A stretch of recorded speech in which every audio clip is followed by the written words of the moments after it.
Hi everybody, it's Liam Sceats here. I've just came back from Mid-Ohio for round 6 of the USF Pro Championship supporting IndyCar. Came into the weekend knowing it's an important one. As you know, we're into the final stretch of the championship, and you know, we're still in a good place in the championship points, sitting 5th and in close range to 2nd. And in terms of me personally, I felt very confident and as prepared as I could be to get a strong result. And this showed because in practice we went out there and we had top 3 pace, and that continued for the rest of the practice. So yeah, went into quali with a lot of confidence, and you know, I thought we had the potential for pole, but I knew if I wanted to get it, I'd have to go out there and push 110% and maximize the package I had because of how incredibly close it was at the top.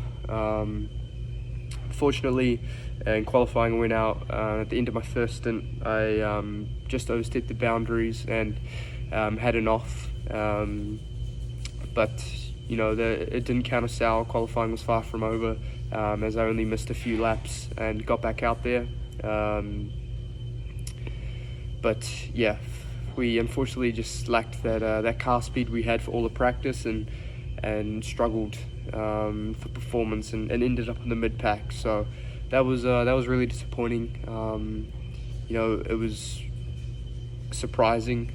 We couldn't really wrap our heads around why that happened. So yeah, for sure something to kind of understand and analyze for future rounds. But yeah, so in the races we started in the mid-pack, and you know, Mid-Ohio being renowned for being quite hard to pass on, and you know, we are still kind of lacking this pace we once had.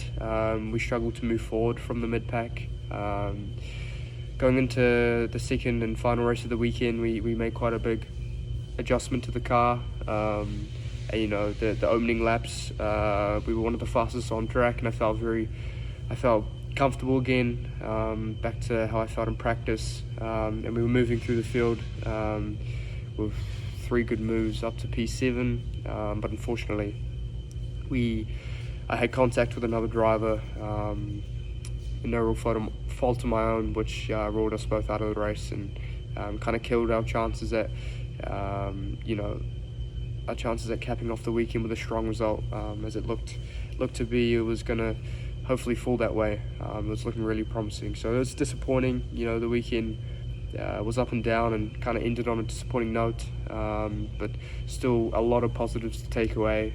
You know, like we were very fast in practice, and for me, mentally and personally, I'm feeling really comfortable and confident in the car, and that I can get the most out of it and really push it to the limit. So yeah, next weekend we are in Toronto, second street circuit of the year. This one's been the event I've been looking forward to the most this year. So yeah, should be a lot of fun. I've heard a lot of great things about the track, and also some challenges like how bumpy it is. So yeah, for sure it'll be something I need to get used to. We only have one 40-minute practice, and then we're straight into quali. But this is kind of the way I like it. So yeah, it should be a good weekend.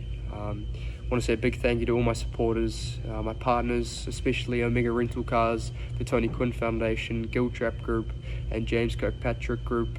Wouldn't be here without those guys and everyone else involved. And also a big thank you to the hardworking team of TJ Speed.